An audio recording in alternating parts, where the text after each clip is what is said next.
देखिए, भारतीय जनता पार्टी ने कोई ऐसा बयानबाजी नहीं करी है। अगर आप देखेंगे, हमारे सभी नेताओं ने सिर्फ ये कहा है कि भारतीय जनता के पार्टी के जो कार्यकर्ता है वो चुनावों के लिए तैयार रहे। और भारतीय जनता पार्टी पंचायती राज चुनाव हो, चाहे आपके किसी संस्थान के चुनाव हो या प्रदेश के चुनाव हो, उनके लिए तैयार रहने का आह्वान लगातार जो है वो कार्यकर्ताओं से करते रहते हैं।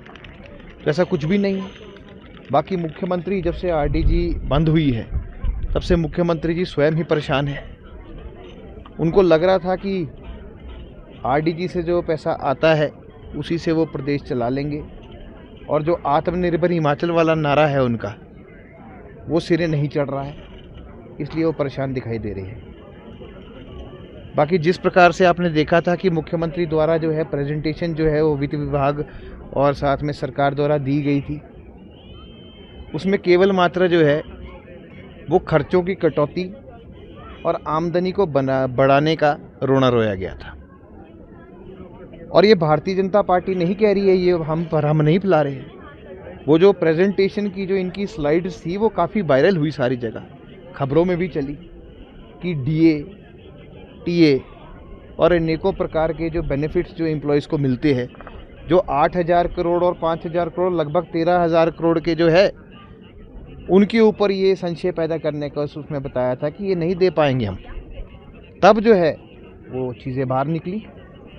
अगर आप देखेंगे कि कांग्रेस के नेता केवल मात्र एक फॉल्स नैरेटिव खड़ा करने का प्रयास कर रहे हैं आरडीजी के ऊपर, और आरडीजी के ऊपर केवल मात्र अगर राजनीति कर रही है तो वो केवल हिमाचल प्रदेश कांग्रेस कर रही है। भारत में जितनी भी कांग्रेस शासित राज्य है वो आरडीजी बंद होने के ऊपर जो है वो आपत्ति दर्ज ही नहीं कर रहे हैं, और केवल मात्र जो है वो हिमाचल प्रदेश कांग्रेस को है वो परेशानी है।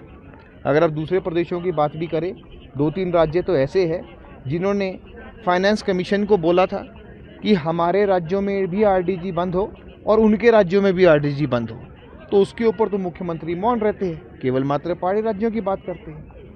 और हम तो इनसे पूछना चाहेंगे कि आपने राज्य को आत्मनिर्भर हिमाचल बनाने का आपने एक संकल्प लिया था, और वो भी अपने गृह जिला हमीरपुर से, उसका क्या हुआ? बड़ी सारी चिंता का विषय ये खड़ा होके आता है। अब आप देखेंगे कि भारतीय जनता पार्टी के नेताओं ने क्या बोला। हमने लगातार एक ही चीज़ बोली कि खर्चे जो है वो तो सरकार को अपने जो है वो अपने कम करने पड़ेंगे, और किस प्रकार करने पड़ेंगे। देखिए, जब पूर्व मुख्यमंत्री प्रेम कुमार धूमल जी थे तब भी ऐसी विपदा की घड़ी आई थी, ऐसा नहीं है कि ये नहीं आती है कभी। तो उस टाइम जो है वो एक ट्रेन की टिकट लेकर दिल्ली जाते थे और वहाँ पर जो है मीटिंग अटेंड करके आते थे। अपने कारकेड को घटा दिया गया था। वहाँ पर जो है कोई 12-13 गाड़ियों के काफिले नहीं चलते थे, केवल मतलब पायलट व्हीकल और मुख्यमंत्री व्हीकल और एक सिक्योरिटी व्हीकल, 3 का कारकेड चला करता था। यहाँ तो आप देखेंगे कि 14-14 गाड़ियों का तो कारकेड चल पड़ता है। उसके बाद जो मंत्री है, मंत्रियों को भी हर जगह पायलट चाहिए और उनको भी बहुत बड़ा कारकेड चाहिए, तो उसके ऊपर भी इनको जो है कट लगाना चाहिए। उससे पेट्रोल भी बचेगा और खर्चा भी बचेगा। जब आप चेयरमैन की बात करते हैं तो चेयरमैन की सैलरी आपको सबको पता है कि क्या थी और अब कहाँ पहुँच गई है, कितने गुना बढ़ी है। अब पेंशनों के ऊपर और जो अनेकों चीज़ें से ये बात करते हैं, हम तो कहते हैं भी अपनी पेंशन भी आप देखिए कि अगर आप उसमें थोड़ी कटौती कर सकते हैं, तो अनेकों चीज़ है जो सरकार को स्वयं देखनी पड़ती है। और अफसरों को भी ये सोचना चाहिए कि किस प्रकार से जो है गाड़ी की मिनिमम यूजेज के साथ वो मैक्सिमम आउटपुट निकाल सके। तो ये सारी इंट्रोस्पेक्शन का विषय है, और इसमें जो है अपने आप जो है वो संसाधन को अपना सीमित करके खर्चा बचाना पड़ेगा। आमदनी के स्रोत आप बढ़ाइए, उसमें भारतीय जनता पार्टी एज विपक्ष आपके साथ है। आप जो है किस प्रकार से बढ़ाएंगे उसमें आप एक नीति का डिसीजन भी लीजिए। तो अनेकों बहुत बड़ी विषय है, और ये विषय अभी का नहीं है, ये पहले से ही चला आ रहा है, और अनेकों फाइनेंशियल कमीशन जो है 5-5 वर्ष की इन चीज़ों को सजेस्ट भी करते रहे हैं। और एक और मैं आपको चीज़ बताता हूँ वो फाइनेंशियल कमीशन जो है 16 की रिकमेंडेशंस पे बोले गए हैं। तो सरकार ने अपनी तरफ से जो है कोई एक्सरसाइज नहीं करी उसके अंदर।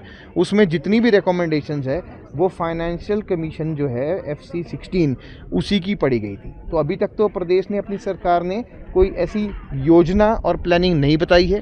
केवल मात्र एक नेगेटिव नैरेटिव बनाने का प्रयास किया जा रहा है और लोगों को भ्रमित करने का प्रयास किया जा रहा है। और इसी के साथ जो है अंतिम में मैं इनको याद दिलाना चाहूँगा कि जिस प्रकार से आपकी कर्ज लेने की गति है वो हिमाचल प्रदेश को जो है वो क्रोनिक सिचुएशन में ला रही है। और जो 42% डेफिसिट जो है हिमाचल प्रदेश का हो गया है वो आपके कारण हुआ है। और आपके कारण इसलिए हुआ है क्योंकि आपने ऋण लेने में अपनी सरकारी घोड़ों का उस पर कोई लगाम नहीं लगाया है।